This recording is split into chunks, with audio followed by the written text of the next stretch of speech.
I know that y'all have probably seen how Kanye West recently went on a rant, literally burning bridges with every celebrity he could think of. But Miss Iggy Azalea was like, child, you better watch how you come at me, because I know about what you do to people in your mansion and how you send explicit photos and videos of yourself to fellow men. Baby, it was given Diddy all over again, which would probably explain why Kanye has also been showing support for Diddy. Well, I guess they really are birds of a feather. Plus, wasn't it just the other day when Niykee Heaton claimed that Diddy and Kanye tried to take advantage of her when she was just 19? Diddy kept looking at me and Kanye kept looking at Lauren, and like they were exchanging glances, and I'm like, they're like watching me strangely. And I'm like, okay, let me pretend to drink, and like I'm not actually doing it. And like that seemed to like make them happy, like me like pretending to like join in. And immediately I'm like, there's something in this drink. There's something in this drink. And I didn't know what to do. So when Iggy says she knows what's going on in Kanye's mansion, she probably knows exactly what she's talking about. And that is what I'm going to be breaking down. Okay, like I said, Kanye West went on another one of his rants, and this time he called out a bunch of celebrities like Future and Metro Boomin, claiming that the two asked him to appear on a remix of their hit song with Kendrick Lamar like that, but ghosted him once he mentioned Universal Music Group CEO Lucien Grange. Ye then turned his scorn towards Tyler, the Creator, and roasted his entire career with shots that he's not only never made a memorable song, but his latest album, Chromacopia, is a carbon copy of his music talent. Travis Scott and Pusha T were also blasted for siding with Jews over Ye because he's a Nazi and all. Then Cassie was also brought into the mix when Kanye West said that she extorted Diddy when she asked for $30 million and threatened to release a tell-all if he didn't pay up. Also, I don't know what the obsession is with other people's kids, but Kanye also took aim at Jay-Z and Beyonce's kids when he made a post on X questioning the mental capacity of Beyonce and Jay-Z's 7-year-old twins. He later deleted the post but reposted it the next day. But then he clarified that he did not remove the post out of regret when he wrote, "I need everyone to know that I took the post about Jay-Z and Beyonce's family down because there was a possibility of my Twitter being canceled." But guess what? Based on reports, Beyonce and Jay-Z are reportedly considering legal action against Kanye West after he made offensive remarks about their twin children, Rumi and Sir. A source said Jay-Z and Beyonce will absolutely not stand for it. They are aware of the posts Kanye has since deleted and are discussing whether to handle this privately or take legal action. And let me not even begin with how he accused Kim Kardashian and her family of transporting women across borders for paid hookups.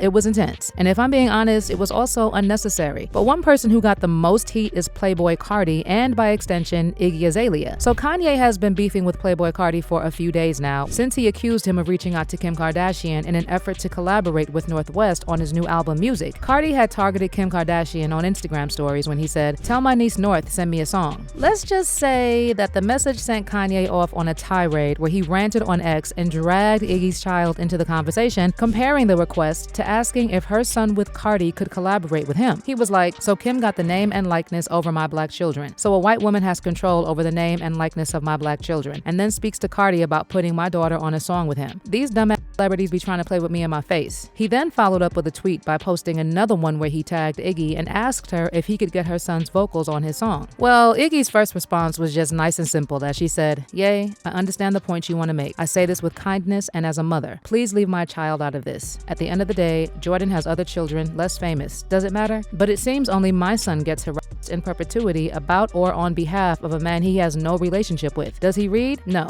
He's a child. But it creates a digital legacy and an odd situation for him to one day discover and endure in perpetuity from strangers online. Can I please have some peace? Can my son have some peace?" Honey, trust Kanye to ignore her plea and escalate the situation by making explicit claims about Iggy's past relationships while listing other rappers he claims have slept with her, and said, "I intentionally never smashed Iggy because of Carti. Oh, and Rocky. Oh, and Pusha. Oh, and Tigger. Oh, and French. Oh, and you get the picture." I mean, it was really unnecessary for Kanye to talk about Iggy like that. And somehow he still managed to make it even worse when he said that he likes girls with high body counts. Like that was supposed to make Iggy feel better. And homegirl was like, "Oh, you want to play? Okay, let's play." She called out Kanye in a bunch of tweets and brought into question his fantasies when she wrote, "Also, true story, he asked me to fly to Wyoming and shoot the Yeezy campaign in 2020 and I declined. Men are delusional. Hopefully the women you date / date/marry consent to pictures of them you send to other men. I'm not the person he should be talking about, trust, because I'm just as crazy, and I will tell it all if I hear my name mentioned one more time. Iggy also spoke about Kanye West's sexuality and threatened to expose him, adding, "It's crazy how much I actually know about that man and the things I could say. Thankfully, I'm nice, and I don't want to involve people who don't deserve to be mixed in this manic episode. But let's keep it cute because I know who you send the pictures of your penis to and the weird fantasies you have/share with other men. Most of Hollywood does. It's not a very well-kept secret. But that's not all. Just recently, Iggy revealed a really disturbing story about the time she met Kanye back in 2012. Iggy says when she linked up with Kanye for a meeting, the first thing he told her was that he used to get off on her pictures every morning. And then he proceeded to ask about her boyfriend's size.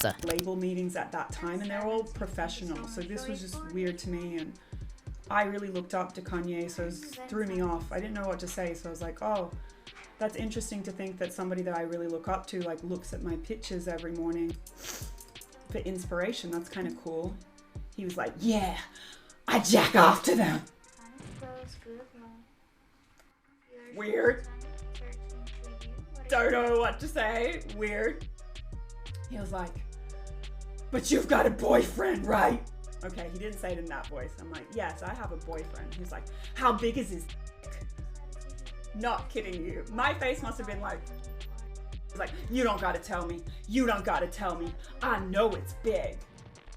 Bruh, why are you asking about other men's dicks? She also said that he was planning on creating an adult film company and name it after his mom, Donda. This is all in 2012, by the way, while I'm 22.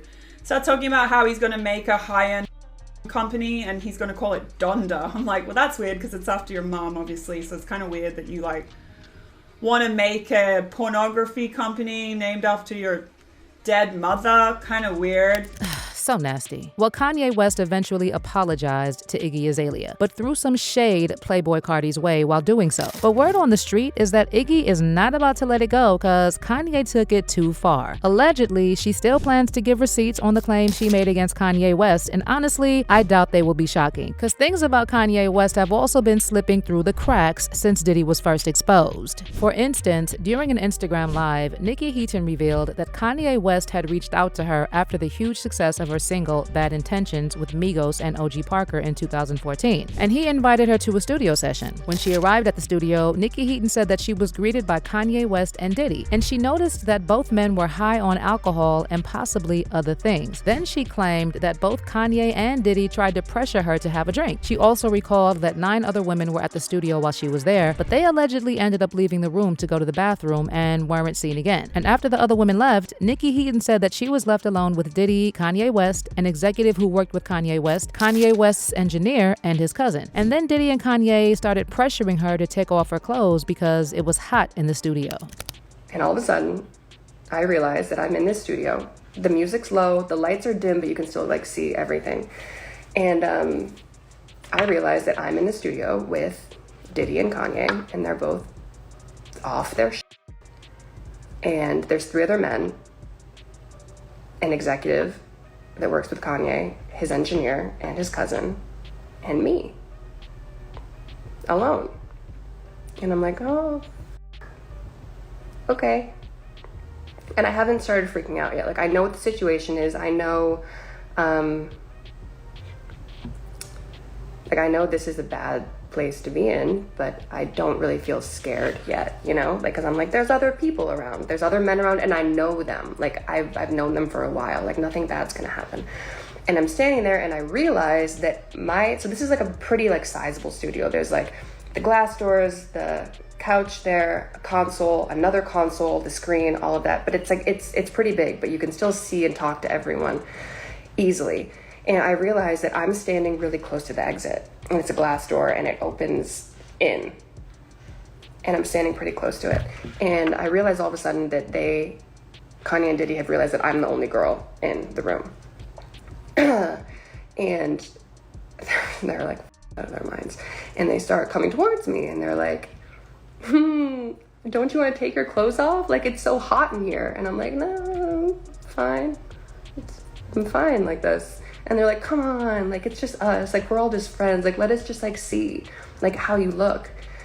And I'm like, okay. Niykee then said that things got real when the rappers grabbed her shirt and she backed up to the exit door, and because she was scared by that point, she mouthed help to the executive, who didn't help her, by the way. It's like the executive was already used to Diddy and Kanye doing such things. Then she claimed that Diddy and Kanye ripped her shirt off and tried to rip her pants off. After she allegedly lunged at them, she said she caught them off balance and she was able to run out the exit door and hide in a darkened studio. Then after being in the studio for 20-25 minutes, Niykee said she was able to leave with another girl who had allegedly been drugged by both Diddy and Kanye. Remember, Kanye's former assistant Lauren Pichiotta also filed a lawsuit against Kanye, seemingly exposing the things Kanye does in his mansion. She said that Kanye often sent her videos of himself having intercourse, and he also laid out his fantasies in his text messages. Allegedly, he would often compliment Lauren in inappropriate ways, including saying things like the sound of her voice turned him on. He was also obsessed with the willy sizes of her boyfriends and would often ask her to deliver honey, an enhancement and performance honey. Lauren actually also mentioned Bianca in the lawsuit, saying that she was tasked with finding women for Ye and his wife Bianca Censori to sleep with. In fact, she often had to coordinate Uber rides for the women, and on one such occasion in August 2022, after she had arranged an Uber ride, Kanye West and Bianca Censori called her, wanting to discuss the orgy fivesome they had participated in the day before. In addition, she said that Kanye would also allegedly ask Bianca to perform BJs for him and his friends. Lauren even described one incident from August 2022 in the Yeezy/Gap office when Kanye West asked her to remove her cardigan while she was in the office because he said it was covering too much. Later that evening at the office, Kanye West allegedly asked Bianca Censori and other female guests to perform BJs on him and his male guests in the office changing room. Yikes. So when Iggy was threatening to expose what Kanye does in his mansion and his fantasies and how he allegedly sends explicit things of himself to other men, she probably knows exactly what she's talking about. Allegedly, from the way she was speaking, it's possible that Kanye also tried something on her and she declined. Maybe that's why he felt the need to shame her and list down men Iggy had allegedly been involved with. Salty much? Well, people have been calling on Iggy to bring the receipts, cause the way Kanye has been defending Diddy as of late is pretty sus. And I bet that even if it's not Iggy, somebody is going to table those receipts, cause like Iggy said, Kanye has not been so good at hiding his secrets, but he is out here burning all bridges. Child, I can't wait for this to blow up in his face. But meanwhile, let me know what you think of this entire drama in the comments section below.